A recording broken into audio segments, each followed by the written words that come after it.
स्वागत है एस्पिरेंट्स आप सभी लोगों का अनपढ़ का ये डिजिटल मंच। Very welcome to all of you. Coal India Limited department section non executive to executive के लिए दरअसल में हम ये सीरीज स्टार्ट कर रहे हैं। स्पेशली ये internal examination for the coal mining aspirants के लिए है। स्पेशली जो भी इस सेगमेंट को डील करने वाले हैं या नो डाउट इस सेगमेंट में अपीयर होने वाले हैं, सबसे पहले तो all the members of the coal India Limited या all the members of backbone of Coal India Limited, उनको मेरी तरफ से जो है वेरी वार्म वेलकम, नमस्कार, सादर आभार। क्योंकि इंडस्ट्रियलाइजेशन और एनर्जी आपके बिना जो है वो कंप्लीट नहीं हो सकती। मतलब आपका इन्वॉल्वमेंट, आपका योगदान, आपका जो समय है स्पेशली कोल इंडिया लिमिटेड के लिए, वो देश के फ्यूचरिस्टिक विजन में, सस्टेनेबल डेवलपमेंट में, इंडिविजुअल ग्रोथ में, हर एक सेक्टर में जो है वो बहुत इंपॉर्टेंट रोल प्ले करता है। तो स्पेशली जितने भी मेंबर कोल इंडिया लिमिटेड की फील्ड में काम कर रहे हैं, चाहे वो लोअर लेवल से हायर लेवल के ऑर्गेनाइजेशन मेंबर हों, और स्पेशली हमारा मोटिव होगा इस एग्ज़ाम को जो स्पेशली टारगेट कर रहे हैं, जिनको मैं पढ़ाने वाला हूँ, जिनको मैं बताने वाला हूँ, उम्मीद तो यही है एस्पिरेंट कि ज़्यादातर जो मेंबर्स होंगे वो एज अ मेरी फादर के एज के होंगे, कुछ तो मेरे ग्रैंडफादर के एज के भी होंगे। तो सभी को सैल्यूट। लेवल बराबर मैं हिंदी और इंग्लिश बाईलिंगुअल रखूंगा ताकि आपको डीलिंग में किसी तरह का कोई प्रॉब्लम ना हो, है ना। तो फिर से अगेन उसी चीज़ को कि आपकी वजह से ही दरअसल में एक इंडिया का सबसे important segment specially primary sector जो है वो ग्रोइंग अप है, या आपकी हेल्प से ही दरअसल में इंडिया जो है वो मून या मार्स जैसे मिशन कर पाया है। Thank you very much all the members of Coal India Limited. तो शुरुआत करते हैं एस्पिरेंट सबसे पहले चैप्टर से। सबसे पहला जो चैप्टर है नेशनलाइजेशन ऑफ कोल माइंस। तो नेशनलाइजेशन कब स्टार्ट हुआ, इसके क्या क्या बेनिफिट थे, उसके पहले क्या चीज़ें थी, चलिए हम समझना स्टार्ट करते हैं। तो सबसे पहले बेसिक कुछ इन्फॉर्मेशन हम ले लेते हैं कि व्हाट इज कोल। चलिए देखिए जरा, सबसे पहले एकदम बिल्कुल सिंपल सी इन्फॉर्मेशन कि कोल क्या है। तो ऑलरेडी एस्पिरेंट आप सभी लोगों ने ये चीज़ तो समझी होगी कि दरअसल में जो कोल है ये एक टाइप का क्या है, फॉसिल फ्यूल है। और दरअसल में फॉसिल फ्यूल जो है इसकी तीन कैटेगरीज होती हैं। और फॉसिल फ्यूल की जो तीन कैटेगरीज होती हैं, जिसमें एक कैटेगरीज होती है सॉलिड, दूसरी होती है liquid, and the third one is gas. तो एस्पिरेंट जो पहली कैटेगरी होती है ना, पहली जो कैटेगरी होती है फॉसिल फ्यूल की, उसी को हम कहते हैं सॉलिड फॉसिल फ्यूल, मतलब कोल। जो सेकंड कैटेगरी होती है फॉसिल फ्यूल की, उसे हम कहते हैं पेट्रोलियम। और पेट्रोलियम के ही फ्रैक्शनल डिस्टिलेशन से, दरअसल में ये एक मेथड होती है, इसी से हमको मिलता है पेट्रोल, जिसको लो व्हीकल्स में या लाइट व्हीकल्स में हम यूज़ करते हैं एज अ फ्यूल के रूप में। और दूसरा होता है स्टूडेंट की डीजल। सो डीजल जो होता है इसको हम हैवी व्हीकल्स में यूज़ करते हैं। Now third one natural gas. तो यहाँ जो मेन ऑब्जेक्ट आपको याद रखने हैं एस्पिरेंट, वो ये है कि पूरी हमारी जो कोल इंडिया लिमिटेड है या कोल माइन सेक्टर है, वो स्पेशली जो है वो सॉलिड फॉसिल फ्यूल पर बेस है। और सॉलिड फॉसिल फ्यूल बोले तो कोल। तो सबसे पहले आपको ये स्टेटमेंट जरूर याद रखना है कि कोल जो है वो एक जीवाश्म ईंधन है। वो भी कैसा जीवाश्म ईंधन है, ठोस, है ना। सॉलिड फॉसिल फ्यूल है। लैंग्वेज दोनों रखूंगा जिसमें किसी तरह की आपको कोई प्रॉब्लम ना हो। तो सबसे पहला स्टेटमेंट है कि कोल का इंट्रोडक्शन क्या है। तो कोल जो है एक सॉलिड फॉसिल फ्यूल है। और दूसरी सबसे इंपॉर्टेंट चीज यदि मैं बोलूं कि जो कोल का प्रोडक्शन जो है वो कैसे हुआ, तो एक बार थोड़ा सा समझ लीजिए कि जो प्लांट्स हैं, specially an number of plants, बहुत सारे प्लांट्स कहाँ पर थे स्टूडेंट, फॉरेस्ट में थे। एक ऐसा टाइम पीरियड आया, ये लॉन्ग टाइम बिफोर,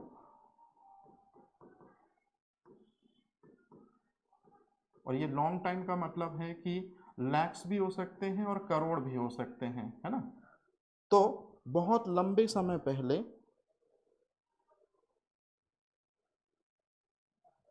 बहुत लॉन्ग टाइम बिफोर, लैक्स और करोड़ में, है ना, जो फॉरेस्ट हैं वो क्या हो जाते हैं, वो दब जाते हैं। कहाँ दब जाते हैं, तो मैं इसको स्पेशली लिख देता हूं कि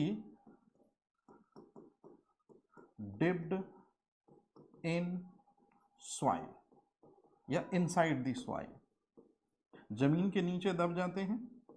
जमीन के नीचे दबने पर वहां इनको टेम्परेचर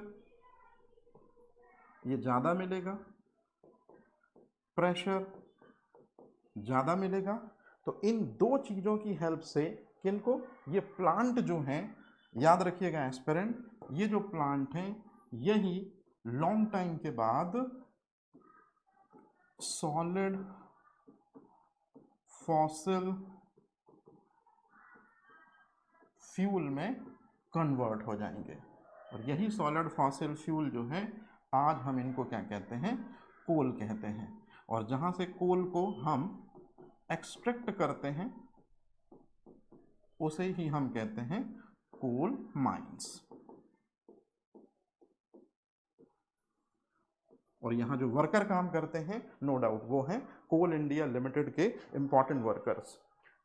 कोल माइंस का अगर इंडिविजुअल हम लेवल देखें कि आज किन के हाथों में स्वामित्व है, किन के हाथों में पूरी तरह से कोल माइंस इंडस्ट्री जो है वो डिपेंड कर रही है, तो निकलकर नाम आता है कोल इंडिया लिमिटेड। तो इनके बारे में हम पूरी डिटेल से पढ़ेंगे कि कोल इंडिया लिमिटेड क्या है। आज के समय पर गवर्नमेंट की एक बहुत इंपॉर्टेंट ऑर्गेनाइजेशन है जिसकी स्टेब्लिशमेंट हुई थी 1975 में, और जब नेशनलाइजेशन हुआ था दरअसल में कोल फील्ड का या कोल माइंस का। तो जो बेसिक इन्फॉर्मेशन है कि प्लांट या फॉरेस्ट जो है लॉन्ग टाइम बिफोर जो है लाखों करोड़ों साल पहले जंगलों में मतलब जंगल जो है वो दब गए थे, टेम्परेचर और प्रेशर ज़्यादा मिला जिस वजह से वो कोल में कन्वर्ट हो चुके हैं। तो ये सारी चीज़ें आपको पता है। आज के टाइम पे कोल का जो बैकबोन है या कोल की जो एपेक्स ऑर्गेनाइजेशन है एस्पिरेंट, वो क्या कहलाती है, कोल इंडिया लिमिटेड। ठीक है, तो ये बेसिक इंफॉर्मेशन हुई। अब कोल के जो टाइप्स होते हैं इसको हमको नेक्स्ट लेक्चर में बहुत अच्छे से पढ़ना है, लेकिन फिर भी मैं थोड़ा सा आपको जल्दी से बता देता हूं क्योंकि यहाँ तो हम बेसिक स्टार्ट कर रहे हैं। तो कोल का जो सबसे पहला टाइप होता है, जो सबसे बेस्ट क्वालिटी का कोल होता है एस्पिरेंट, उसको हम कहते हैं एंथ्रेसाइट। अब यहाँ मुझे थोड़ी सी ज़रूरत है, इसलिए मैं इसको थोड़ा सा क्या कर रहा हूँ एस्पिरेंट, अलग कर रहा हूँ, है ना, ये चीज़।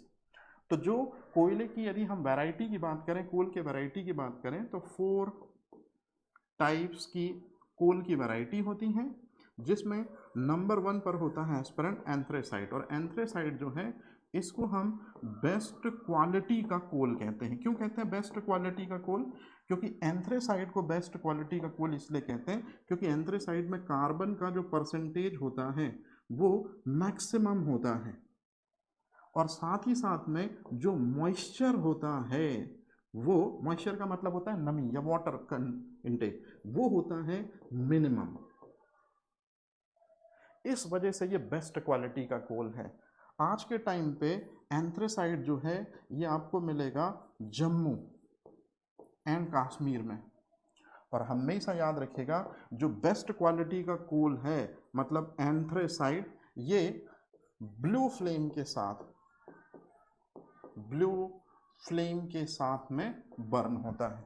तो ये कुछ इंफॉर्मेशन है जो आपको याद रखनी होंगी एस्पिरेंट, है ना, हालांकि इनके बारे में डिटेल से पढ़ाऊंगा। अच्छा, सेकंड नंबर पर जो कोल होता है या सेकंड नंबर पर जो कोल आता है, सेकंड नंबर पर जो कोल है याद रखिएगा उसको हम कहते हैं बिटुमिनस।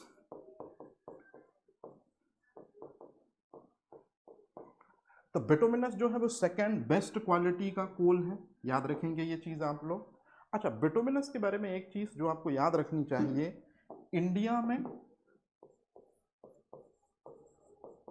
सबसे ज्यादा या इंडिया में जो सबसे मैक्सिमम अमाउंट में जो कोल पाया जाता है, मैक्सिमम क्वांटिटी में, अरे भाई 4 टाइप्स के कोल होते हैं। पहला कौन सा है, एंथ्रासाइट, दूसरा बिटुमिनस, तीसरा लिग्नाइट, चौथा पीट।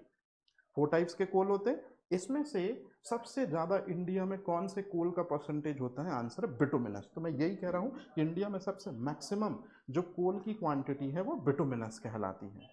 और अगर कार्बन कंटेंट के बारे में बात करें तो ये किस नंबर पर आता है? सेकंड नंबर पर आता है। तीसरे नंबर पर जो कोल आता है उसे हम कहते हैं लिग्नाइट, इसी को ब्राउन कोल कहते हैं।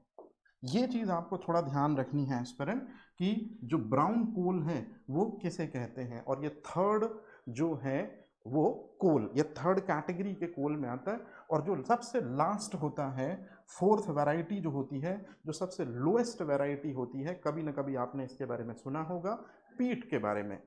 तो हमेशा याद रखेंगे कोयले की जो 4 वैरायटी होती हैं उसमें से सबसे जो लीस्ट वैरायटी होती है, सबसे घटिया जो वैरायटी होती है वो पीट होती है। वाई?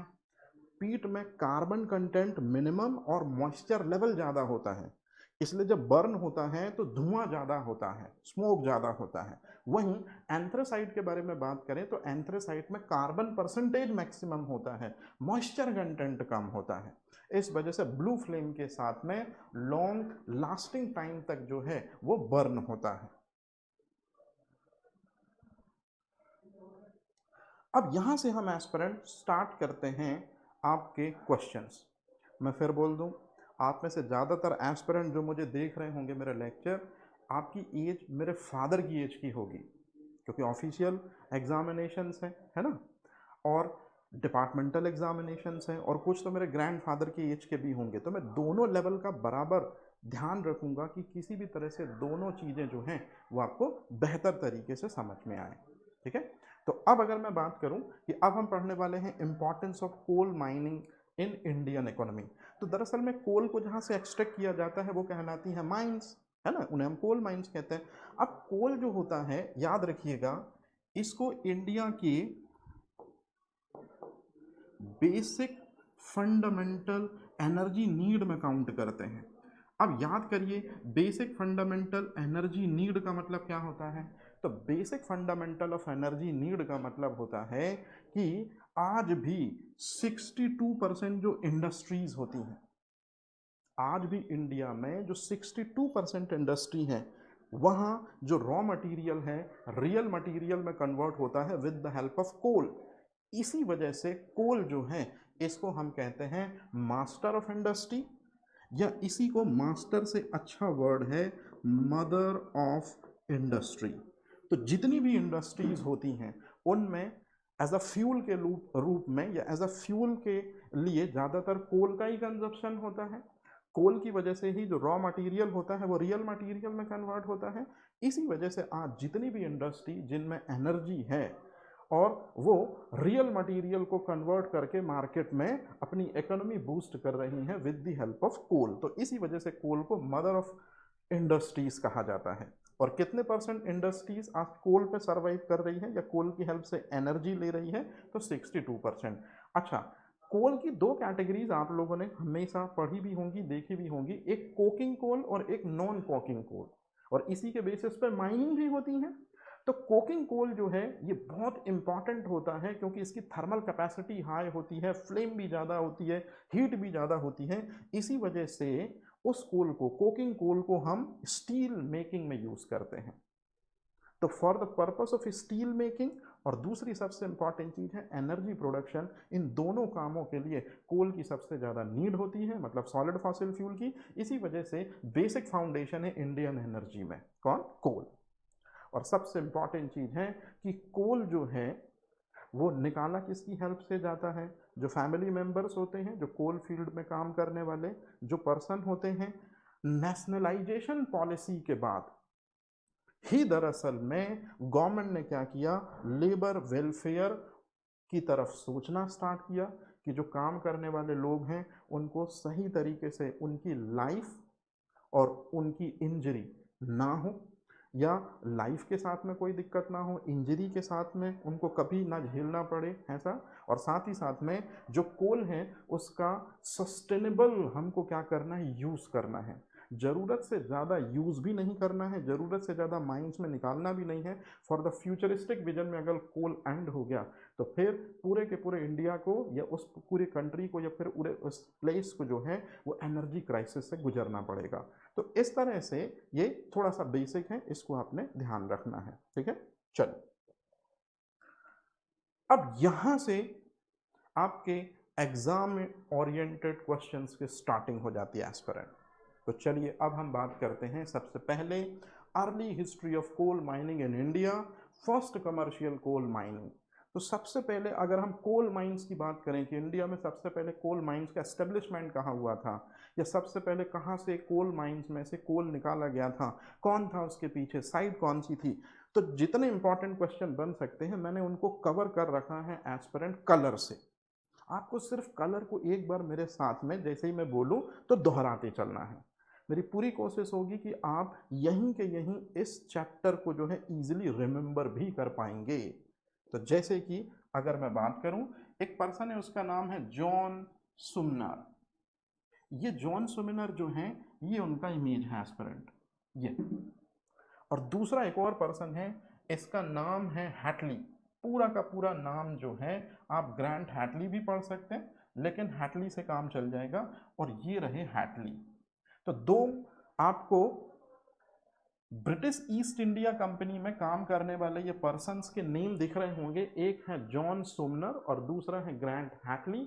इन दोनों ने ही दरअसल में first time commercial coal mining जो है इस ऑपरेशन को स्टार्ट किया था इंडिया में 1774 में। तो इंडिया की जो पहली कमर्शियल कोल माइंस है वो ओपन हुई थी 1774 में। ये आपके लिए मोस्ट इम्पॉर्टेंट है कि फर्स्ट टाइम इंडिया में कोल माइनिंग जो है ये कब स्टार्ट हुई थी, आंसर है 1774 में। और किन ब्रिटिशर्स ने करी थी, कौन से, वो ईस्ट इंडिया कंपनी के दरअसल में वो मेन पर्सन थे। तो याद रखिएगा पहला नाम है सुमनर और दूसरा नाम है ग्रैंड इटली। अब अगर क्वेश्चन पूछा जाए कि इन 1774 में इंडिया में फर्स्ट टाइम कोल माइंस की जो दरअसल में ऑफिशियल ओपनिंग है वो हुई थी, ये तो ठीक है, लेकिन साइट कौन सी थी, जगह कौन सी थी, तो आंसर है एस्पिरेंट रानीगंज वेस्ट बंगाल। और रानीगंज वेस्ट बंगाल जैसे कि आप देख रहे होंगे ये इंडिया दिख रहा है, इंडिया में जो ये वाला रीजन है ये वेस्ट बंगाल वाला रीजन है। इसी वेस्ट बंगाल जो रेड कलर में दिख रहा है इसी को मैंने यहाँ पर बड़ा दिखाया है। तो आप देखिए ये एक जो चीज़ आपको दिख रही होगी, मैं कलर ले लेता हूँ, रेड कलर ले लेता हूँ। तो देखिए ये जो रेड कलर आपको दिख रहा है ये दामोदर रिवर है, ये दामोदर रिवर है, ये आपको दिख रही होगी दामोदर, और ये आर, ये दामोदर रिवर है। दामोदर रिवर में के साइड में ही आप देखिए एस्पिरेंट, मैं कलर चेंज कर ले रहा हूँ, दामोदर रिवर के साइड में ही देखिए ये है रानीगंज साउथ ब्लॉक, ये दरअसल में ये, और ये वाला एरिया जो है ये चीज़, ये भी ये, और इसी को हम कहते हैं रानीगंज कोल फील्ड। याद रहेगा ये चीज। तो दामोदर रिवर जो है उसी के बिसाइड में दरअसल में, या दामोदर रिवर जो है उसके वेस्ट बैंक में हमको क्या देखने को मिला कि रानीगंज दरअसल में वो साइट है जहां से हमने पहली कमर्शियल कोल माइनिंग की। और हमेशा याद रखिएगा जो फर्स्ट टाइम हमने कमर्शियल कोल माइनिंग की है 1774 में, वहां से इस क्वालिटी का कोल जो है एक्सट्रैक्ट होता है। तो कौन सी क्वालिटी का कोल एक्सट्रैक्ट होता है, कोकिंग कोल जो है वो एक्सट्रैक्ट होता है। कोकिंग कोल जो है इसकी सबसे बड़ी खासियत है लॉन्ग फ्लेम होती है, इसी वजह से थर्मल कैपेसिटी जो है वो हाई होती है। याद रहेगा ये चीज़। और सबसे इंपॉर्टेंट चीज़, आपसे अगर कभी क्वेश्चन पूछा जाए कि इंडिया में सबसे पहली जो कमर्शियल माइनिंग है या इंडिया में सबसे पहली जो माइनिंग है वो कहाँ से स्टार्ट होती है, रानीगंज से स्टार्ट होती है। और इसके बाद से इंडिया में कोल जो है ओपन या कोल यूजेस का सिलसिला स्टार्ट हो जाता है। इनिशियल लेवल पर जो स्टार्टिंग में ग्रोथ थी वो स्लो थी, कंजप्शन स्लो था क्योंकि माइनिंग स्लो हो रही थी। और हम ऐसा मान सकते हैं कि 1774 में या उसके आसपास में लगभग 1 मिलियन एनुअली, मतलब एक साल में 1 मिलियन जो कोयला है वो दरअसल में क्या किया जाता था, एक्सट्रैक्ट किया जाता था। याद रहेगा एस्पिरेंट ये चीज़, ये बहुत इंपॉर्टेंट लाइन है, इसको आपको थोड़ा सा याद रखना है। मैं इसको इस तरह से टिक कर देता हूँ, ठीक है। चलिए ये अब इसके बाद इसी में आगे हम देखें तो जो ये पूरा पेज देख रहे हैं और मेरे पीछे जो देख रहे हैं ये इंपॉर्टेंट क्वेश्चन की फहरिस्त देख रहे हैं एस्पिरेंट। जैसे आप लोगों को बहुत अच्छे से पता होगा 1774 में फर्स्ट टाइम जो है वो कोल माइनिंग स्टार्ट हुई थी इंडिया में। दो पर्सन के नेम है, सुमनर है और हैटली है, ईस्ट इंडिया कंपनी के दोनों मेंबर थे। और याद रखिएगा 240 ईयर्स कंप्लीट हो जाते हैं दरअसल में, कब? 24 में। तो 24 में ये 240 ईयर्स जो है वो इजीली कंप्लीट हो चुके हैं। अब स्टूडेंट इसमें से कौन कौन से फैक्ट बन सकते हैं इस वाले पॉइंट से, चलिए आइए मैं आपको बताता हूं। तो सबसे पहले यदि हम बात करें कि वो कौन से दो पर्सन हैं जिनकी वजह से दरअसल में कोल माइनिंग स्टार्ट होती है इंडिया में, तो सबसे पहले आपको याद रखना है कि उन पर्सन के नेम हैं सुमनर और हैटली। ये हो गया फर्स्ट क्वेश्चन। हालांकि अब आपको ये प्रिपेयर हो गया होगा। ब्रिटिश ईस्ट इंडिया कंपनी जो है उसके दोनों मेंबर होते हैं। कब कोल माइनिंग इंडिया में स्टार्ट होती है? 1774 में। ये भी आपको प्रिपेयर हो गया होगा। कहाँ स्टार्ट हुई थी फर्स्ट कोल माइनिंग? रानीगंज में। रानीगंज जो एरिया है वो कहाँ पड़ता है? मैंने अभी बताया आपको, वेस्ट बंगाल में पड़ता है।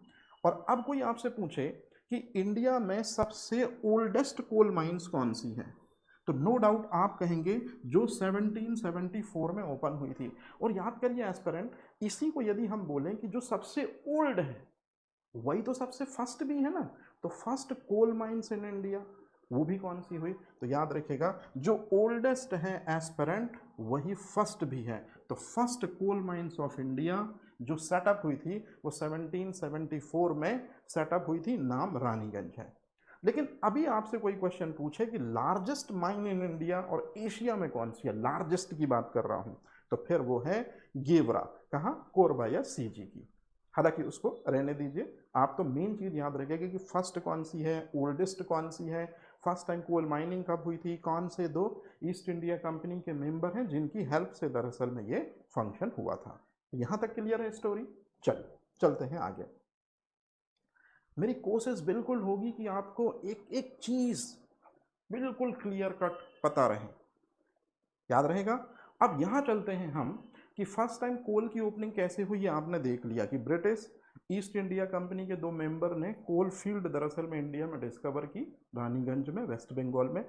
अब कोल की जो डिमांड है वो एकदम से बढ़ती है, न केवल इंडिया में बल्कि ऑल ओवर दी वर्ल्ड में। कौन से दो इंपॉर्टेंट इवेंट हैं जिन वजह से कोल का कंजप्शन, कोल की डिमांड बढ़ जाती है? तो कोल की डिमांड बढ़ने में सबसे पहला जो सबसे बड़ा योगदान है एस्पिरेंट, वो आपको याद रखना है, और वो है कुछ और नहीं, इंडस्ट्रियल रेवोल्यूशन। इंडस्ट्रियल रेवोल्यूशन दरअसल में ब्रिटेन ने स्टार्ट की थी।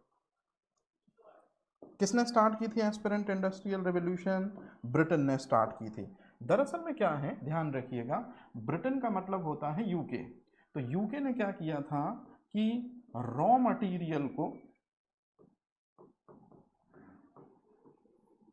रियल मटेरियल में या एक्चुअल मटेरियल में, रियल मटेरियल में, जैसे मैं आपको एक एग्जांपल बता देता हूं, कॉटन।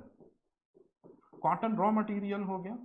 इसी तरह से जो सुगर केन है ये भी रॉ मटेरियल हो गया। लेकिन इन दोनों को इंडस्ट्रियों में ले जाया जाएगा। मैं यहाँ शॉर्ट में लिख दे रहा हूँ IND, मतलब इंडस्ट्री, याद रखिएगा। और इंडस्ट्रियों में एक फ्यूल है जिसका नाम है कोल, और ये जो फ्यूल है याद रखिएगा ये बर्न होगा, और इसी के बर्न होने से, कोल के बर्न होने से कॉटन जो है वो क्लॉथ ये बन जाएगा इसमें से, और शुगर केन में से जो है वो शुगर या चीनी बन जाएगी। तो कहने का सीधा सा मतलब है कि अगर जहां क्लॉथ बनते हैं वो हो गई टेक्सटाइल इंडस्ट्री, और जहां शुगर बनती है वो हो गई शुगर इंडस्ट्री। तो इस तरह से इंडस्ट्रीज के सेटअप के लिए लार्ज अमाउंट में क्या यूज हुआ? कोल। और जब कोल यूज हुआ लार्ज अमाउंट में तो निश्चित रूप में कोयले का कंजप्शन, कोयले की डिमांड क्या होगी? बढ़ जाएगी। तो इंटरनेशनल लेवल पर ध्यान रखिएगा, अब जो लाइन लिख रहा हूं, यूके मतलब ब्रिटेन वो कंट्री है जिसने इंडस्ट्रियलाइजेशन जो है ये स्टार्ट किया था। और इंडस्ट्रियलाइजेशन जैसे ब्रिटेन ने स्टार्ट किया तो किसकी हेल्प से, कौन से फ्यूल की हेल्प से स्टार्ट किया होगा? कोल की हेल्प से स्टार्ट किया था। और इसी के बाद यदि हम देखें कि इंटरनेशनल लेवल पर कोल की जो डिमांड बढ़ी है वो इंडस्ट्रियल रेवोल्यूशन से बढ़ी है। और इंडिया में 1853, ध्यान रखिएगा, इंडिया में 1853 ईस्ट इंडिया कंपनी, डलहौजी है उस समय पे, आपने शायद सुना होगा डलहौजी, है ना, फूट डालो शासन करो, याद कीजिए अपने बचपन को जब टीचर्स ने कभी पढ़ाया होगा 1857 का रिवॉल्यूशन। तो 1857 से ठीक 4 साल पहले, बिफोर 4 ईयर्स, है ना, 1853 में लॉर्ड डलहौजी ने क्या किया कि इंडिया में रेल सिस्टम इन्वेंट किया। और आप लोगों ने शुरुआत में कभी ना कभी ये चीज़ देखा होगा कि रेल जो होती है उसमें दरअसल में एक इंजन होता है, और रेल में जो इंजन होता है वो है स्टीम लोकोमोटिव। तो स्टीम लोकोमोटिव इंजन में क्या होता है कि कोल बर्न होता है, और कोल के बर्न होने पर हीट निकलती है, उसी हीट से पानी को गर्म किया जाता है जिसमें से बनती है वेपर, और फिर जो वेपर होती है वाटर की वही इस स्ट्रीम को दरअसल में क्या करती है, आगे मूव कराती है।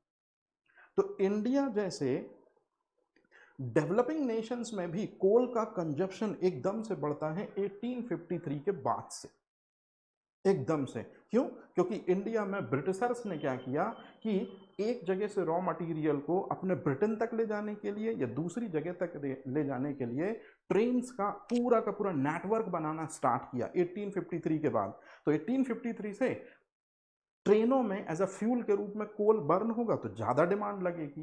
तो याद रखिएगा ये जो पॉइंट है एस्पिरेंट, ये वही पॉइंट है। कौन सा पॉइंट है कि इंडस्ट्रियलाइजेशन मतलब इंडस्ट्रियल रेवोल्यूशन, और दूसरा है इंट्रोडक्शन ऑफ स्टीम इंजन मतलब कुल मिला के ट्रेन।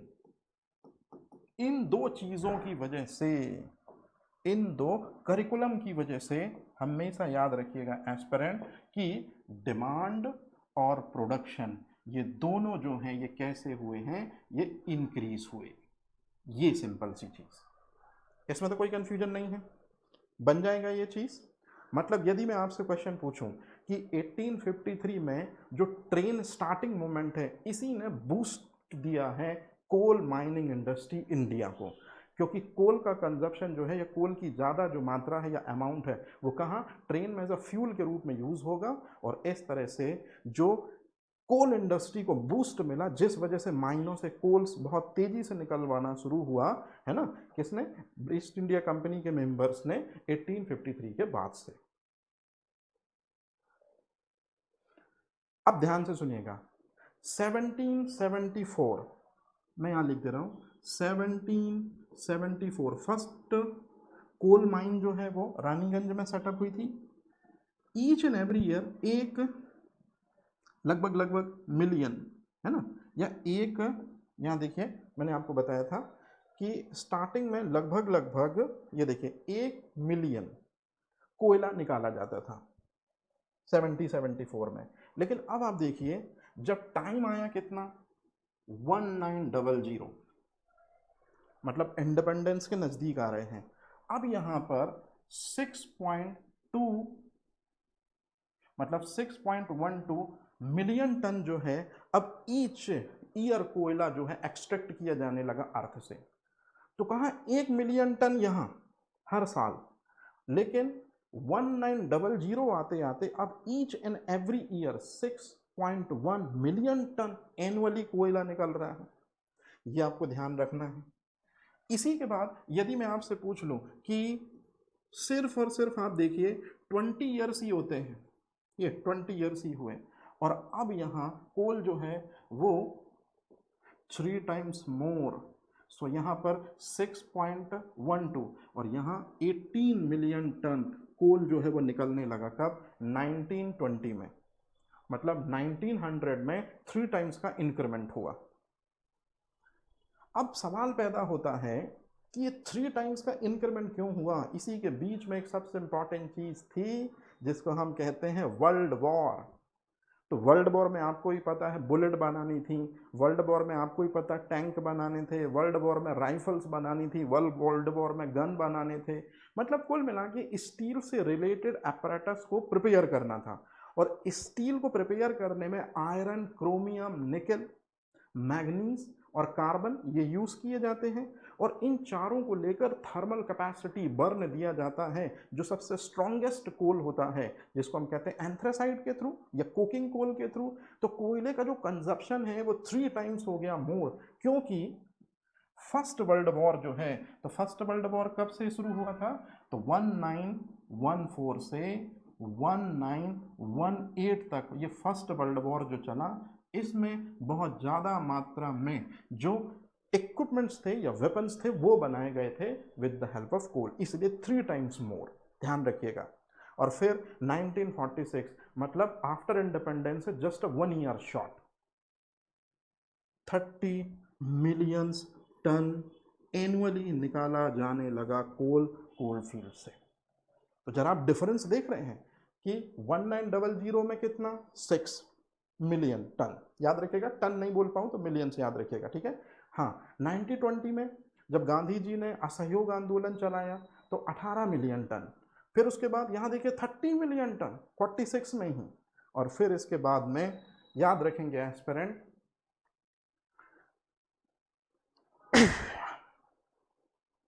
ये चीज मैंने आपको अब भी समझा दी है ना। अब फर्स्ट 5 ईयर प्लान स्टार्ट होता है। फर्स्ट 5 ईयर प्लान का मतलब क्या है, देखिए हुआ ये 1946 हो गया कितने मिलियन टन, 1947 में हमको क्या मिल गई, आज़ादी मिल गई, और 1947 में आज़ादी मिल गई, 1950 में इंडिपेंडेंस हो जाते हैं, 1950 में है ना इंडिपेंडेंस हमको मिल गई। सही है क्या ये चीज़ कि 1947 में इंडिपेंडेंस मिली, 1950 में हम रिपब्लिक हो जाते हैं, 1951 में लोकसभा इलेक्शन होते हैं, 1952 में लोकसभा इलेक्शंस के रिजल्ट आते हैं, और फिर जो देश की कमान है वो नेहरू जी संभालते हैं। तो अब यहां से 5th ईयर प्लान स्टार्ट हो जाते हैं। तो फर्स्ट यहां पर लिखा भी है aspirant the first 5 year plan. तो जो फर्स्ट 5 ईयर प्लान है, याद रखेंगे, ये आप लोगों ने सुना भी होगा, 1951 से 1956 के बीच में, मतलब कुल मिला के कहने का मतलब है 1950 से इंडियन गवर्नमेंट आ जाती है, और इंडियन गवर्नमेंट के आने से 5th ईयर प्लान स्टार्ट हो जाते हैं। जो पहला 5th ईयर प्लान है वो 1951 से 1956 चलेगा। चूंकि अभी अभी हम स्वतंत्र हुए थे, अभी अभी हमको इंडिपेंडेंस मिली थी, तो नेहरू जी को लगा कि सबसे पहले सेल्फ सफिशिएंट होना चाहिए इंडिया को एग्रीकल्चर में। इसी वजह से जो फर्स्ट 5th ईयर प्लान था वो पूरी तरह से एग्रीकल्चर पे बेस्ड था। इसी वजह से कोल का प्रोडक्शन या कोयले का यूजेस जो है वो कम हुआ है, या कोयले की नीड काफ़ी कम हुई है। अगर आपको नहीं समझ में आ रहा तो आप इस इमेज में देखिए, कैसे मैं थोड़ा सा बता रहा हूँ कि टारगेट था फर्स्ट 5th ईयर प्लान में 2.12, तो 2.1 हमने टारगेट रखा और अचीवमेंट हासिल किया 3.6 का, ये अचीवमेंट हो गया। फिर भी वो काफ़ी कम यूज़ हुआ। लेकिन आप देखिए सेकंड, आप लोगों ने सुना होगा सेकंड 5 ईयर प्लान। तो सेकंड 5 ईयर प्लान जो स्टार्ट होता है 1956 से 1961, इस बार भी नेहरू जी जो हैं वो पीएम होते हैं। सेकंड 5th ईयर प्लान में, मतलब ये जो चीज़ है ये आपके लिए बहुत इंपॉर्टेंट है ना, मैं यहाँ पर लिख भी देता हूँ। सेकंड 5th ईयर प्लान जो है, यहाँ से इंडस्ट्रियल डेवलपमेंट स्टार्ट होता है, और इंडस्ट्रियल डेवलपमेंट स्टार्ट होता है, इसका सीधा सीधा सा मतलब है कि रिक्वायरमेंट ऑफ कोल जो है ये लगना ज़्यादा है एस्पिरेंट, ये ध्यान रखिएगा आप, याद रहेगा। तो the need for scientific and systemic mining left, वो कहाँ से स्टार्ट हो जाती है, वो 5th ईयर प्लान से स्टार्ट हो जाती है। और ये लिखा है the first 5 year plan initiatives 195 से, और यहीं से बिगिनिंग स्टार्ट हो जाती है स्ट्रक्चर्ड डेवलपमेंट की कोल माइनिंग के। क्यों? क्योंकि भले ही फर्स्ट 5th ईयर प्लान में हमने एग्रीकल्चर को फोकस किया हो, लेकिन सेकंड वाला जो प्लान था 5th ईयर का, उसमें हमको इंडस्ट्रियल डेवलपमेंट को प्रमोट करना था, और इंडस्ट्रियल डेवलपमेंट की वजह से ही हमको कोल जो है वो ज़्यादा चाहिए होगा। तो याद रहेगा ये चीज़। चलिए, अब इसके बाद 1952 में जो गवर्नमेंट है वो किसके हाथ में आई, याद रखेंगे 1952 में जो गवर्नमेंट है वो आई पंडित जवाहरलाल नेहरू जी के हाथ में। पंडित जवाहरलाल नेहरू ने देखा कि बहुत सारे जो कोल वर्कर्स हैं वो कोल फील्ड में काम करते हैं, कई बार इंजरी हो जाती है, कई बार जो है डेथ तक के केसेस देखने को मिलते हैं। तो इसी वजह से सबसे इंपॉर्टेंट चेंज करते हुए अपनी गवर्नमेंट में the coal mines protection and safety act 1952 आया। और इस एक्ट की सबसे बड़ी खासियत थी कि कोल माइनिंग इंडस्ट्री को रेगुलेट करने के लिए ये जो एक्ट है ये लाया गया है। अब कैसे रेगुलेट करने के लिए, ये आपको बहुत अच्छे तरीके से पता है कि कोल माइंस इंडस्ट्री की जो लाइफ लाइन होते हैं वो यही वर्कर होते हैं, यही वो पर्सन होते हैं जिनकी हेल्प से पूरी कोल माइनिंग इंडस्ट्री बूस्ट होती है। तो इस एक्ट में, the coal mines protection and safety act में, जो सेफर वर्किंग के लिए, मतलब किसी तरह की कोई इंजरी ना हो, किसी तरह की किसी पर्सन की डेथ ना हो, इस चीज़ को ध्यान में रखते हुए, है ना, दरअसल में ये एक्ट लाया गया। और इस एक्ट के जरिए ही जो वर्कर्स हैं उनकी हेल्थ भी बेहतर हुई और उनकी जो फैमिली हैं उनको भी दरअसल में क्या हुआ, एक कहीं ना कहीं सुकून स्टार्ट हुआ। मतलब पहली बार कोल फील्ड के जो वर्कर्स थे उनको गवर्नमेंट ने एक्ट के थ्रू दरअसल में प्रोटेक्शन देना स्टार्ट किया। तो एस्पिरेंट ये आपको डेट याद रखनी है कि coal mines protection and safety act कब आया था, 1952 में। या हम इसको ऐसे भी बोल सकते हैं, नेहरू जी का फर्स्ट जो स्टेप था कोल माइंस इंडस्ट्री में वो यही है एस्पिरेंट, याद रहेगा। अब जैसे ही एक्ट आ चुका है कोल माइंस प्रोटेक्शन के लिए, भला 4 साल के ठीक बाद में, after 4 years, the national coal development corporation, जिसको NCDC कहते हैं, एस्टेब्लिश हुई। ये उसका लोगो है। और दरअसल में NCDC को हिंदी में क्या कहते हैं ये ऑलरेडी आपको पता होगा। तो the national coal development corporation जो है ये 1956 में एस्टेब्लिश हुआ है।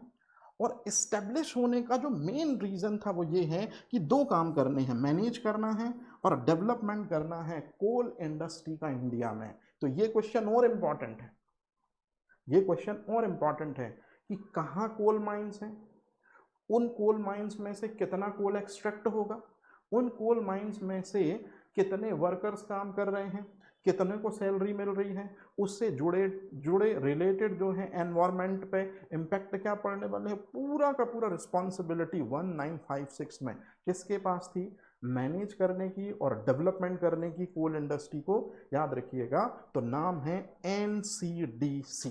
इंपॉर्टेंट है ये, नेहरू जी के टाइम पीरियड का इंपॉर्टेंट माइलस्टोन है NCDC, जो मैनेजमेंट और डेवलपमेंट पर फोकस करता है प्रोडक्शन ऑफ कोल के।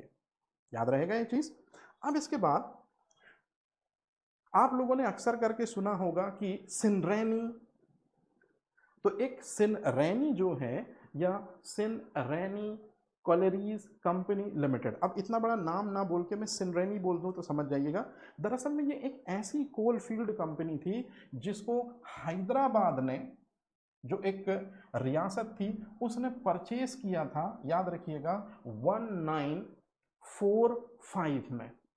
तो दरअसल में जो सिनरेनी कंपनी थी, है ना, इसको परचेज किया गया था 1945 में। और आफ्टर यदि मैं बोलूं कि 1945 के बाद में ये जो है 1956 में जो ये है ये पब्लिक कंपनी बन जाती है। और ये जो पब्लिक कंपनी है फिर ये किसके कंट्रोल में चली जाती है एस्पिरेंट, आंध्र प्रदेश के दरअसल में ये अंडर में चली जाती है। और आज के टाइम पे आंध्र प्रदेश जो है उसकी कैपिटल तेलंगाना हो चुकी है। तो अब सुनिए वो चीज़ जो मेरे को आपको बताना है। अगर कोई आपसे पूछे कि जो ये सिनरेनी है ना, और ये कंपनी लिमिटेड है, आज के समय पे ये जो भी कोल को एक्सट्रैक्ट करती है तेलंगाना से, मतलब आंध्र प्रदेश से, तो उस कोल का 51% होल्डिंग जो है ये इसी स्टेट गवर्नमेंट की है जिसका नाम है तेलंगाना।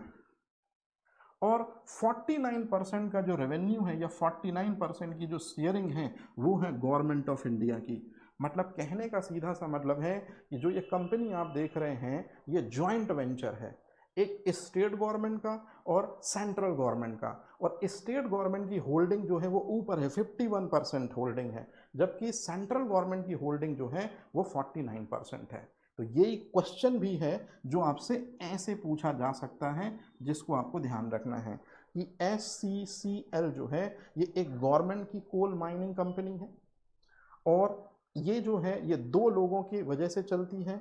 एक तो एक स्टेट गवर्नमेंट जिसका नाम है तेलंगाना, और दूसरी है गवर्नमेंट जिसका नाम है central government of India.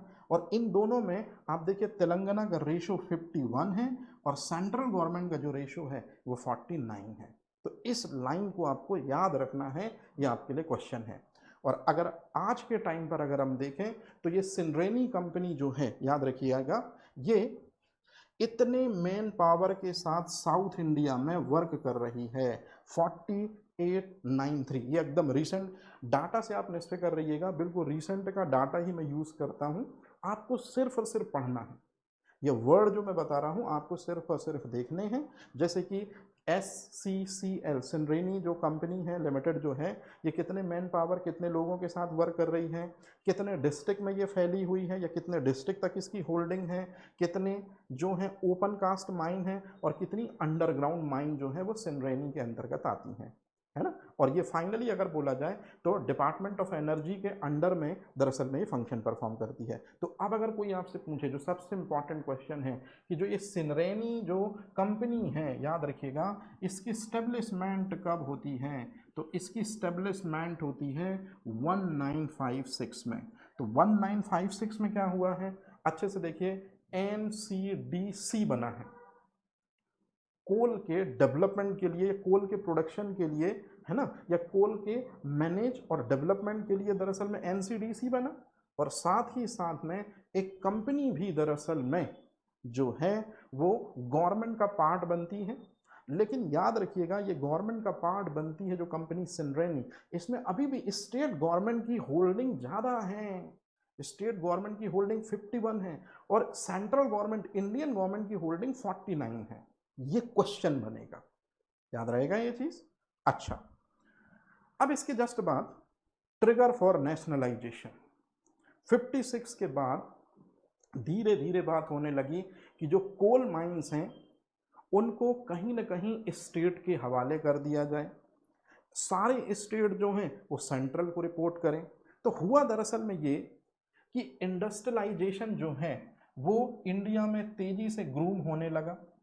Industrialisation तेजी से ग्रूम होने लगा तो कोल जो है ये इसकी डिमांड जो है ये बढ़ने लगी।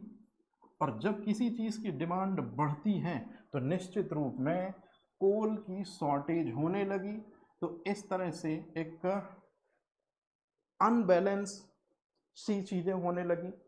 कई बार इस चीज़ को लेके जो है एक व्यक्ति है जिनका नाम है SD पांडे, इन्होंने 1957 में ये स्टेटमेंट बोला कि अगर फ्यूचर में कोल की शॉर्टेज होती है तो जो स्टेट गवर्नमेंट है उनके हाथों में कंट्रोलिंग दे दी जाए। लेकिन इसी बीच क्या है, लेबर जो है वो स्ट्राइक करना स्टार्ट करते हैं। कब, थोड़ा सा आगे पहुंच जाता है 1970 में, जो हमको देखने को भी मिली धनबाद में।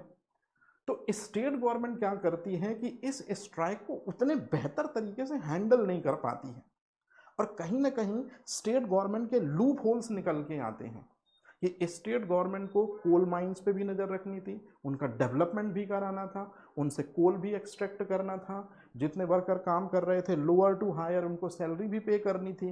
तो कहीं ना कहीं स्टेट गवर्नमेंट थोड़ा शॉर्टेज समझ में आती हैं। और फिर इसी के बाद socialist ideology Indira Gandhi government की ये भी देखी जाती हैं। और बस यही कुछ रीज़न है एस्पिरेंट जिसके कारण जो है नेशनलाइजेशन ऑफ कोल माइंस का कॉन्सेप्ट चल पड़ा। तो यहां से आपका क्वेश्चन या यहां से आपकी चीजें स्टार्ट होती हैं। तो अब अगर कोई आपसे पूछे कि बताइए नेशनलाइजेशन ऑफ कोल माइंस जो हैं, मतलब जितनी भी कोल माइंस हैं उनका नेशनलाइजेशन कहां से स्टार्ट हुआ, 1971 से। कंप्लीट कब होगा, 1973 में होगा। कैसे होगा मैं आपको बताता हूं। तो सबसे पहले जब भी कोल माइंस के नेशनलाइजेशन की बात आती है तो कोल माइंस दो टाइप के कोल को रखती है। एक है कोकिंग कोल। तो कोकिंग कोल जिन माइंस में मिलेगा, याद रखेंगे, उन्हें कोकिंग कोल माइंस कहते हैं। स्पेशली कोकिंग कोल माइंस में से जो कोकिंग कोल निकाला जाता है वो जो है स्टील के मैन्युफैक्चरिंग के लिए, स्टील इंडस्ट्री के लिए बेस्ट माना जाता है। तो कोकिंग कोल जो है वो स्टील इंडस्ट्री के लिए सबसे बेस्ट माना जाता है, याद रखिएगा। और जो नॉन कोकिंग कोल होता है वो थर्मल इंडस्ट्री के लिए सबसे बेस्ट माना जाता है। तो सबसे पहले हम देखते हैं कि नेशनलाइजेशन जो है कोल माइंस का वो कब से स्टार्ट हुआ, 1971 से। 2 साल लगेंगे नेशनलाइजेशन को कंप्लीट होने में, तब तक 73 आएगा। तो सबसे पहले यदि आपसे कभी कोई पूछे कि coking coal mines emergency provision act या कोकिंग कोल माइंस एक्ट कब आया था, आंसर है 1971 में आया था। इसमें क्या हुआ, सबसे इंपॉर्टेंट चीज, डेट 16 अक्टूबर 1971 में ये एक्ट आया था। इस एक्ट में क्या किया गया, गवर्नमेंट ने सारी की सारी कोकिंग कोल माइंस, एक्सेप्ट लिखा है, 2 को छोड़ दिया है, IISCO, इसका फुल फॉर्म है इंडियन आयरन स्टील कंपनी, जो 1918 में बनी थी, और दूसरी है TISCO, Tata iron and steel company. ये दोनों के दोनों कैपिटल माइनिंग थी। इन दोनों को छोड़ के बाकी जितनी भी माइनिंग है, ऑल 226 माइनिंग, और इंक्लूड वो भी हैं, बाद में उनको भी कर लिया जाएगा, कुछ समय के लिए छूट दी, फिर उनको भी एवर कर लिया गया। तो सारी 226 माइनिंग, तो याद रखिएगा ये 1971 में इतनी जो माइनें थी, 226 माइनिंग, जो कोकिंग कोल प्रोड्यूस करती थी या जिनसे कोकिंग कोल निकलता था, गवर्नमेंट ने सबको अपने अंडर में ले लिया। याद रखिएगा, सबको अपने अंडर में लिया है। और अब यहां से शुरू होता है एस्पिरेंट सबसे इंपॉर्टेंट चीज, मेरी बात बहुत अच्छे से समझिएगा। अगर आपसे कभी कोई पूछे कि कोकिंग कोल माइंस जो है ये एक्ट कब आया था, तो ये जो एक्ट है 1971 में क्या हुआ है, ध्यान से सुनिएगा। तो 1971 में कोकिंग कोल माइंस लगभग 214 को गवर्नमेंट ने टेक ओवर कर लिया है। तो सबसे पहले टेक ओवर किया है गवर्नमेंट ने कब, याद रखिएगा 1971 में टेक ओवर किया है। डेट कौन सी है, तो डेट है 16 अक्टूबर। तो 16 अक्टूबर 1917 को 214 जो कोकिंग कोल माइंस है उनको गवर्नमेंट ने टेक ओवर किया, coking coal mines emergency provision act के थ्रू, ध्यान रखिएगा। और नेक्स्ट ईयर, अगले साल, मतलब 1972 में फिर कोल माइंस का नंबर बढ़ गया, थोड़ा सा ज़्यादा हो गया, 226। इन 226 कोल माइंस को लेके नेशनलाइजेशन कर दिया गया। तो यहाँ 2 क्वेश्चन बनते हैं, अच्छे से देख लीजिए। सबसे ज़्यादा आप लोग इसी चीज़ में परेशान होते हैं। कोकिंग कोल माइंस का नेशनलाइजेशन हुआ है 1972 में, और ये लिखा हुआ है question, the coking coal mines nationalisation act कब आया था, याद रखिएगा 72 में आया था।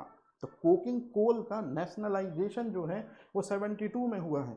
लेकिन अगर आपसे पूछा जाए कि कोकिंग कोल माइंस का इमरजेंसी प्रोविजन एक्ट जो है, मतलब इमरजेंसी प्रोविजन एक्ट मतलब गवर्नमेंट ने टेक ओवर कब किया है, तो टेक ओवर किया है 71 में।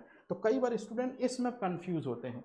ये coking coal mines emergency provision act 1971, इसमें गवर्नमेंट ने माइंस को टेक ओवर किया है भाई, माइंस को टेक ओवर किया है, याद रखिएगा, ठीक है।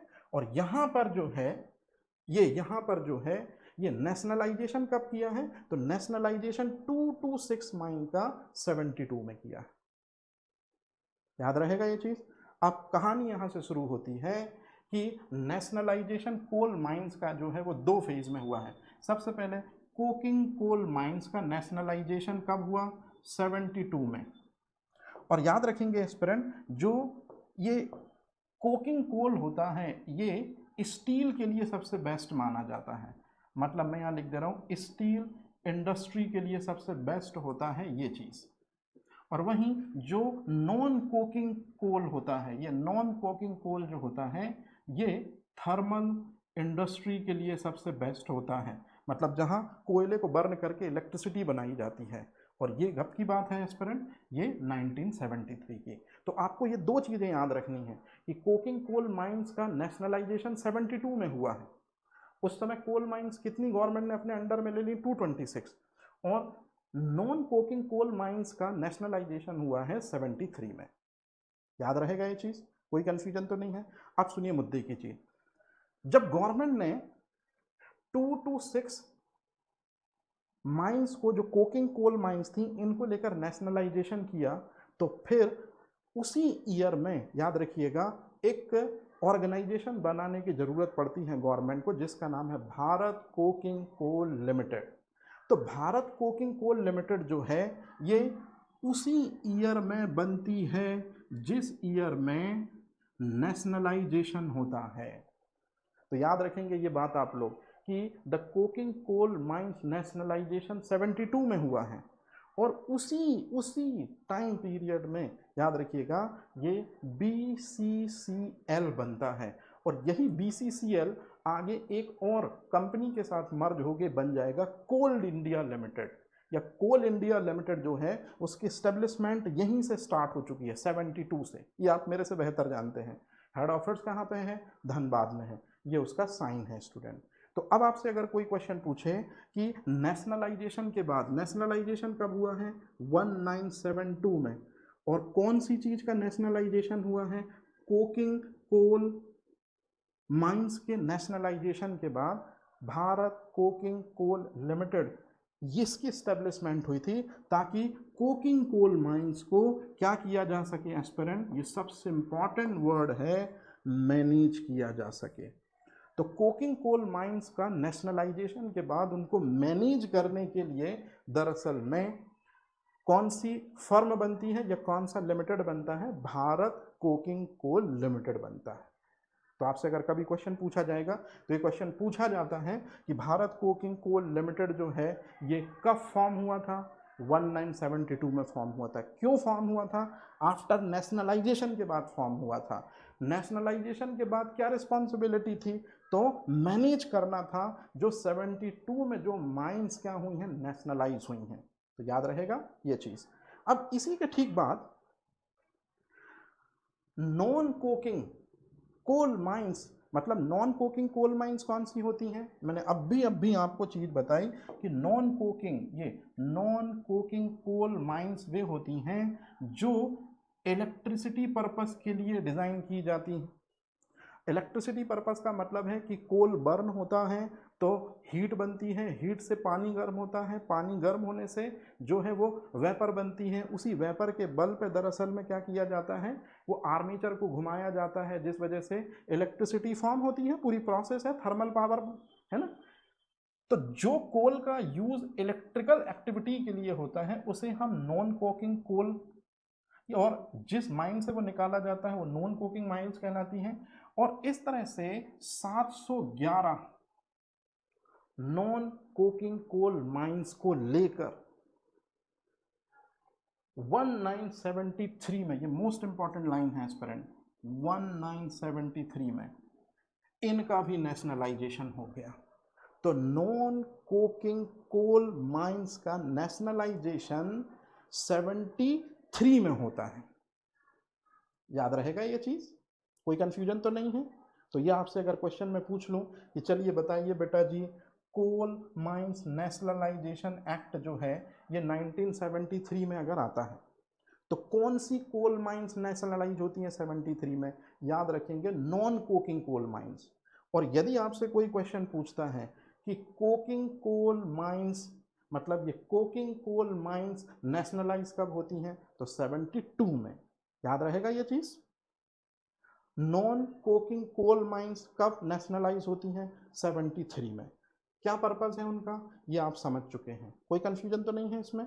अच्छा, अब सबसे इंपॉर्टेंट चीज जो मेरे को बहुत अच्छे से समझाना है, यहां पर मैं एक छोटी सी चीज भी बता रहा हूं, ध्यान से समझिएगा। देखिए, कोकिंग कोल माइंस का नेशनलाइजेशन 1972 में होता है।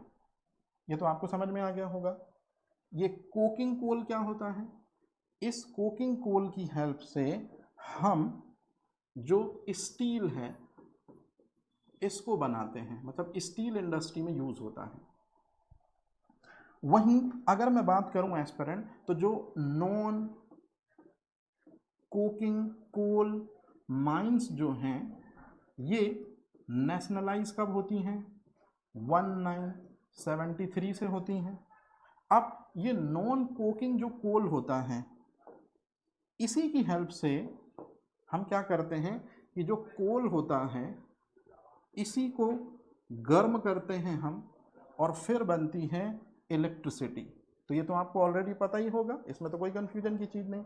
अब सबसे इंपॉर्टेंट चीज़, जैसे ही नेशनलाइजेशन हुआ कोकिंग कोल माइंस का, तो इसके जस्ट बाद में, नेशनलाइजेशन के बाद में, इस कोकिंग कोल माइंस को मैनेज करने के लिए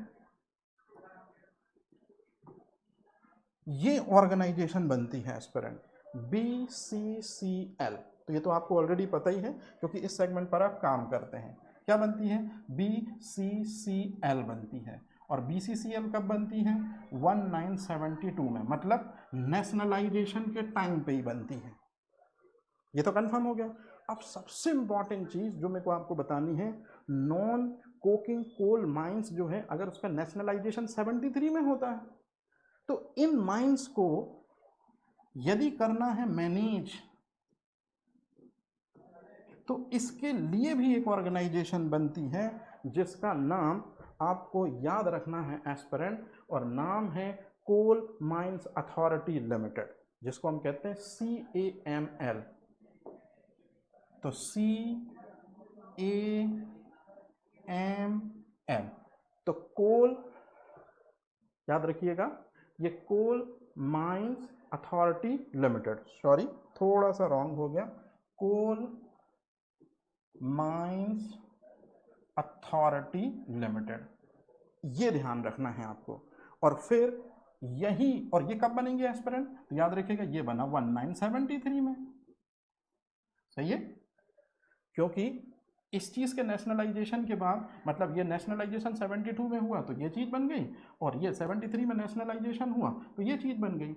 और फिर सबसे इंपॉर्टेंट चीज ध्यान रखिएगा, 72 में जो कोकिंग कोल को मैनेज करने के लिए ऑर्गेनाइजेशन बनी, 73 में नॉन कोकिंग कोल को मैनेज करने के लिए जो ऑर्गेनाइजेशन बनी, इन दोनों को ज्वाइंट वेंचर कर दिया गया, दोनों को मिक्सअप कर दिया गया 1975 में, और बनती है फिर, आप लोगों ने बहुत अच्छे से सुना भी होगा इसके बारे में, कोल इंडिया लिमिटेड।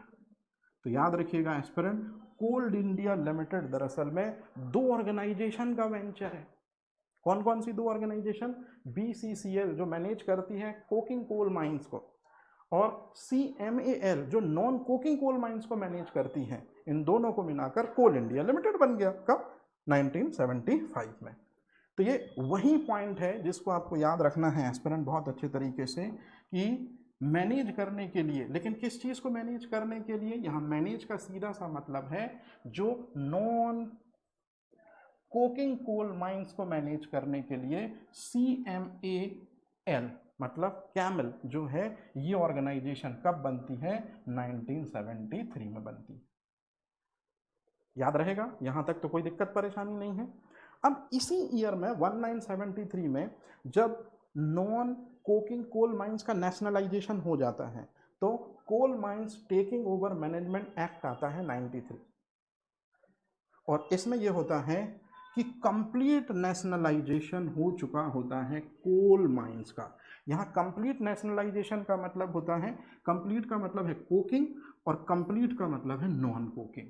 तो अब अगर कभी आपसे कोई पूछे कि कंप्लीट नेशनलाइजेशन कब हुआ पूरी तरह से, कोकिंग कोल माइंस का 72 में हुआ, नॉन कोकिंग का 73 में हुआ, तो कंप्लीट कब हुआ है? 73 में। याद रहेगा ये चीज। और जब कंप्लीट हो जाएगा तो फिर उसके जस्ट बाद में जो गवर्नमेंट ऑफ इंडिया है, या गवर्नमेंट ऑफ इंडिया जो एडमिनिस्ट्रेशन है, ये 7 स्टेट में उस समय माइंस को कंट्रोल कर रही थी, ध्यान रखिएगा। और अब अगर मैं बात करूं इसके बाद, कंप्लीट नेशनलाइजेशन एक्ट जो है 1973 में आया था, इसमें से ये कुछ इम्पॉर्टेंट पॉइंट हैं कि इस कंप्लीट नेशनलाइजेशन एक्ट में आने का सबसे बड़ा बेनिफिट, सबसे बिगेस्ट बेनिफिट हुआ वर्कर वेलफेयर। जो वर्कर कोल माइंस फील्ड में काम करते थे उनकी सेफ्टी, उनके वेजेस, उनके हाउसिंग, उनकी हेल्थ केयर के लिए भी जो रिस्पॉन्सिबल गाइडलाइनिंग ऑर्गेनाइजेशन थी उन्होंने सोचना स्टार्ट किया। इस कोल की सिक्योरिटी के लिए कि किस तरह की डिमांड है, किस तरह की सप्लाई होगा, इसके लिए सोचना स्टार्ट किया। और साइंटिफिक माइनिंग को लेकर गवर्नमेंट ने काम करना स्टार्ट किया, लेकिन गवर्नमेंट को जल्दी समझ में आ गया कि कोकिंग कोल माइंस और नॉन कोकिंग कोल माइंस के लिए काम कर रही दो अलग अलग फर्म जो हैं, अब ज़रूरत है कि जब हमने नेशनलाइजेशन कर लिया है तो इन दोनों फर्म को भी एक साथ काम करना चाहिए। बस इसी वजह से अगला आया जो आपको पता है, कोल इंडिया लिमिटेड। तो दरअसल में कोल इंडिया लिमिटेड जो ऑर्गेनाइजेशन है, याद रखिएगा, इसकी इस्टेब्लिशमेंट हुई है 75 में। तो कोल इंडिया लिमिटेड जिसका लोगो आप देख ही रहे हैं, इसकी जो इस्टेब्लिशमेंट है वो 1975 में हुई है। नेशनलाइजेशन के बाद हुई है। तो नेशनलाइजेशन मैंने बताया था, कोल माइंस का नेशनलाइजेशन हुआ है 72 में, और नॉन कोकिंग कोल माइंस का नेशनलाइजेशन हुआ है 1973 में, और इस तरह से कंप्लीट नेशनलाइजेशन हुआ है 1973 में। तो कंप्लीट नेशनलाइजेशन के बाद ही दरअसल में जो कोल माइंस है वो, तो कोल माइंस नेशनलाइजेशन एक्ट कब आया था, अभी हम पढ़ के फ्री हो रहे हैं, 1973 में। मतलब complete coal mines nationalisation act आया 1973 में। इसी की वजह से 1975 में जो है कोल इंडिया लिमिटेड फॉर्म हुआ। कौन सी दो ऑर्गेनाइजेशन हैं, तो BCCL ये कोकिंग कोल माइंस को मैनेज करती थी, CMACL non coking coal mines को मैनेज करती थी। इन दोनों को दरअसल में मर्ज कर दिया गया और बनाया गया कोल इंडिया लिमिटेड। याद रहेगा, पहला क्वेश्चन यहां से, कोल इंडिया लिमिटेड का जो मैन्युफैक्चरिंग हुई है वो किस एक्ट के थ्रू हुई है, पहला क्वेश्चन। दूसरा क्वेश्चन जो है, कौन कौन सी दो फर्म्स को मिला के बना है कोल इंडिया लिमिटेड। तीसरी सबसे इंपॉर्टेंट चीज है कि जो ये कंपनी है, याद रखिएगा, ये मिनिस्ट्री ऑफ, किस मिनिस्ट्री के अंडर में फंक्शन परफॉर्म करती है। मतलब कोल इंडिया लिमिटेड जो है, कोल इंडिया लिमिटेड जो है, ये किस मिनिस्ट्री के अंडर में फंक्शन परफॉर्म करती है, तो मिनिस्ट्री ऑफ कोल के अंडर में फंक्शन परफॉर्म करती है। मिनिस्ट्री ऑफ कोल कब बना था, 1973 में बना था, ये ध्यान रखिएगा। और अब आता है सबसे इंपॉर्टेंट चीज कि 2011 में जो कोल इंडिया लिमिटेड है इसको महारत्ना का दर्जा दे दिया गया है। महारत्ना का मतलब होता है यदि कोई कंपनी 3 सालों में इतना जो है क्या करती है, इतना आउटपुट देती है, इतने रुपए जो है वो प्रोडक्ट, इतने रुपए जो है बनाती है, अगर कितना 1500 करोड़, मतलब एक साल में यदि रेवेन्यू 5000 करोड़ का होता है, एक साल में 1 ईयर में 5000 करोड़ का रेवेन्यू होता है, और अगर 3 सालों तक अगर ये कंटिन्यू रेवेन्यू चलता रहे तो फिर उसे हम महारत्ना की कैटेगरी में शामिल कर लेते हैं। तो क्या कोल इंडिया लिमिटेड महारत्ना है? बिल्कुल महारत्ना है। आज के टाइम पे कितने महारत्ना आपको दिख रहे हैं, तो आप खुद बहुत अच्छे से देख लीजिए। आज के टाइम पे ये सारे के सारे, सेल हो गया, HP हो गया, पावर ग्रिड हो गया, गेल हो गया, और ये देखिए हमारा टॉपिक जो है कोल इंडिया लिमिटेड, ये भी महारत्ना कंपनीज में काउंट होता है। और अप्रैल 2011 को, मतलब 2011 को दरअसल में महारत्ना में ये क्या हुई थी, शामिल हुई थी। कोई कंफ्यूजन तो नहीं है? चलिए, अगर मैं बात करूं कोल इंडिया लिमिटेड की, तो कोल इंडिया लिमिटेड दरअसल में वो फैमिली है जो लार्जेस्ट कोल प्रोड्यूसर ऑर्गेनाइजेशन है, और साथ ही साथ में लार्जेस्ट कोल प्रोड्यूसर ऑर्गेनाइजेशन है ना। चाइना के बाद सेकंड रैंक हमारी आती है। जो सेकंड, अगर हम करंट में देखें तो सेकंड रैंक जो है अगर कोल प्रोड्यूस करने की तो हमारी आती है। लेकिन साथ ही साथ में इस पॉइंट के साथ साथ में यदि हम मैन पावर की बात करें कि लोअर लेवल से लेकर हायर लेवल तक के जो मेंबर हैं वो दरअसल में कोल इंडिया लिमिटेड में ही काउंट होते हैं। तो ये भी एक क्वेश्चन है एस्पिरेंट, इसको आपको ध्यान रखना है। क्वेश्चन क्या बनेगा, एकदम सिंपल सा क्वेश्चन बनेगा, मैं यहां पर बिल्कुल मार्क कर दे रहा हूं। 1 अप्रैल 2024, ये डाटा आपको याद रखना है। 1 अप्रैल 2024 में 228861 इतना मैन पावर था, इतना मैन पावर है, इतने लोग काम करते हैं कोल इंडिया में। याद रहेगा ये चीज। और इसी के जस्ट बाद हम देखें कि यदि 1 जनवरी 2025 का भी हम डाटा देखें तो 222692 इतने मेंबर, मतलब आपको ये डाटा याद रखना है। ये दोनों डाटा आपको याद रखने हैं क्योंकि एक क्वेश्चन 101% आपका यहां से होगा ही होगा। ये क्वेश्चन होगा ही होगा। आपको ध्यान रखेंगे ये दोनों चीजें कि कितना मैन पावर आज के टाइम पे कोल इंडिया लिमिटेड में काम कर रहा है। तो 24 में काम कितना कर रहा है और 25 में काम कितना कर रहा है, थोड़ा ध्यान रखिएगा ये चीज, ठीक है, इंपॉर्टेंट है। अब इसके जस्ट बाद हम कोल इंडिया लिमिटेड की बात करते हैं। तो यदि आपसे क्वेश्चन पूछा जाए कि कोल इंडिया लिमिटेड का मेन काम क्या होता है, माइनिंग होता है।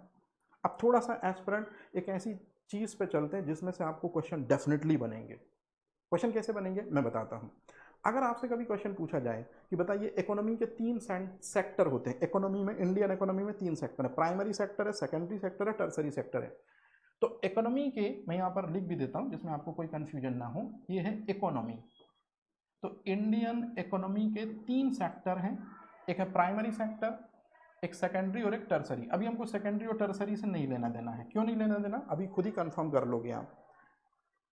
इंडियन इकोनॉमी के प्राइमरी सेक्टर में एग्रीकल्चर सबसे मेजर रोल, देन उसके बाद फिशरीज, देन एनिमल हस्बेंड्री बीसी में आ जाता है, डेयरी बीसी में आ जाता है, फॉरेस्ट्री बीसी में आ जाता है। जो सबसे इंपॉर्टेंट चीज है वो तो दी ही नहीं है, माइनिंग जो है। कोल इंडिया लिमिटेड का मेन काम क्या है कि कोकिंग कोल की माइनिंग और नॉन कोकिंग कोल माइन दोनों को मैनेज करना। तो माइनिंग भी याद रखिएगा, ये जो माइनिंग है ये भी इकोनॉमी के प्राइमरी सेक्टर में आता है। ये चीज भी है, मतलब यहां प्राइमरी में एक और चीज मेंशन करनी चाहिए, माइनिंग। इंडियन इकोनॉमी के प्राइमरी रीजन में माइनिंग आती है एस्पिरेंट। याद रहेगा ये चीज। अब जो बात मैंने बोली यही चीज मैंने लिख दी कि कोल इंडिया लिमिटेड। तो कोल इंडिया लिमिटेड जो है ये आज के समय पे 85% कोल को एक्सट्रैक्ट करती है इंडिया की डिमांड के हिसाब से। बहुत बड़ा नंबर हो जाता है 85%, बहुत बड़ा डिमांड हो जाता है। 100% कोल है तो 85 अकेले कोल इंडिया लिमिटेड ही दरअसल में क्या करती, निकालती है। और साथ ही साथ में the world's largest coal producer भी है। हालांकि अगर इंटरनेशनल में देखें तो हम चाइना के बाद हम ही हैं दरअसल में, सेकंड नंबर पर हमारी रैंक है ना, थोड़ा ध्यान रखिएगा। लेकिन लार्जेस्ट कोल प्रोड्यूसर और मेन पावर की जब बात करें तो इसमें इंडिया वन आ जाता है। लार्जेस्ट कोल प्रोड्यूसर की बात करें तो चाइना नंबर 1 है, लेकिन लार्जेस्ट कोल प्रोड्यूसर और मेन पावर इन दोनों की बात करें तो फिर इंडिया नंबर 1 आ जाता है। क्योंकि चाइना में जो माइनिंग होती है वो मैकेनिकल चीज़ों के जरिए या मशीनों के जरिए होती है, वहाँ ज़्यादा, तो मैन पावर कम है वहाँ, ध्यान रखिएगा। अब ये जो लाइनें आप देख रहे हैं ये सारे क्वेश्चन हैं, अच्छे से पढ़िएगा इनको। जैसे कोल इंडिया लिमिटेड जो है ये कितने स्टेट में अपनी सर्विसेज दे रही है, 8। आज की बात कर रहा हूँ, ये देखिए डाटा, ये 24 का डाटा है। तो कितने स्टेट में कोल इंडिया लिमिटेड अपनी सर्विसेज दे रही है, ध्यान रखिएगा। कितनी माइंस हैं इसके अंडर में जिस पर डायरेक्ट कंट्रोलिंग है इसकी, याद रखिएगा 84। अब अगर हम देखें कि फंक्शनल माइनिंग कितनी है जिन पे कंट्रोलिंग है इसकी, जो काम कर रही हैं आदमी, तो 313 ये फंक्शनिंग माइने हैं। और इनमें से 131 अंडरग्राउंड माइन है, 158 जो है ओपन कास्ट है और 40 जो है मिक्स्ड माइन है। ये 3 आपको याद रखनी है कि टोटल फंक्शनिंग माइन कितने पे कंट्रोलिंग है, उसमें से अंडरग्राउंड कितनी है, ओपन कास्ट कितनी है और मिक्स्ड कितनी है। याद रहेगा ऐसा। कोल इंडिया का जो विजन है इसको हम बहुत अच्छे से पढ़ेंगे, लेकिन मेन जो चीज है, कोल इंडिया का जो मेन विजन है वो है एनर्जी सेक्टर में, और इकोनॉमी के कौन से रीजन में आता है, प्राइमरी। तो इंडियन इकोनॉमी के प्राइमरी रीजन में आने वाला एनर्जी सेक्टर जो है, ध्यान रखिएगा, ये कोल इंडिया का विजन है कि इंडिया को एनर्जी क्राइसिस से बचाना है और एनर्जी मतलब कोल जो है उसकी अवेलेबिलिटी कराते रहना है, और इस तरह पे वर्ल्ड में भी लीडर बने रहना है। अब यदि आपसे पूछा जाए कि कोल इंडिया लिमिटेड किस बात की परमिशन देता है या कोल इंडिया लिमिटेड किस बात का समर्थन करता है, तो ये भी क्वेश्चन है। कोल इंडिया लिमिटेड कहता है कि हम कोल का प्रोडक्शन करेंगे नो डाउट, लेकिन एनवायरमेंट को हार्म नहीं करेंगे, या इस तरह की मैथोडोलॉजी हम यूज करेंगे जिस वजह से एक्सप्लोशन हो यदि कोल माइंस में कोल का, तो ज़्यादा एनवायरमेंट को वो हार्म न करे, ज़्यादा पोल्यूशन कॉज ना करे, ज़्यादा एयर पोल्यूशन ना हो, मतलब एनवायरमेंटल फ्रेंडली टेक्निक के जरिए ही कोल का हम क्या करेंगे, एक्सट्रैक्शन करेंगे। तो याद रखिएगा ये क्वेश्चन है, ये क्वेश्चन है स्टूडेंट। और दूसरी सबसे इंपॉर्टेंट चीज कि माइन में कोल जो है वो लिमिटेड है, तो एक बार में सारा कोल नहीं निकाल लेना, धीरे धीरे जितनी एज पर दी रिक्वायरमेंट हो उतना ही कोल माइंस में से हमको क्या करना है, निकालना है, ताकि फ्यूचर में आने वाली जनरेशन भी कोल को देख सके, उनका यूटिलाइजेशन कर सके और एनर्जी रिसोर्सेस के रूप में एज अ कोल को यूज कर सके। तो अब अगर कोई आपसे पूछे कि जल्दी से बता दीजिए कि कौन कौन से 2 इंपॉर्टेंट एम्फेसाइज हैं, कौन कौन सी बात का समर्थन करता है, तो नो डाउट कोल प्रोड्यूस करना है लेकिन एनवायरमेंट फ्रेंडली टेक्निक से, और कोल जो है उसको हम निकालेंगे तो एक्सट्रैक्ट तो करेंगे लेकिन सस्टेनेबली, मतलब एज पर द रिक्वायरमेंट, जितनी जरूरत है उतना। और सबसे इंपॉर्टेंट चीज, ये मोदी जी ने अभी कोल वर्कर्स के साथ में ये बात कही है कि मेरा ये सपना है, मेरा ये टारगेट है कि हम क्या 1 बिलियन टन कोल नहीं निकाल सकते हैं, और हालांकि इसकी गाइडलाइन जो है वो 27-28 तक रखी गई है, लेकिन जल्दी ही achieving annual production of 1 billion ton.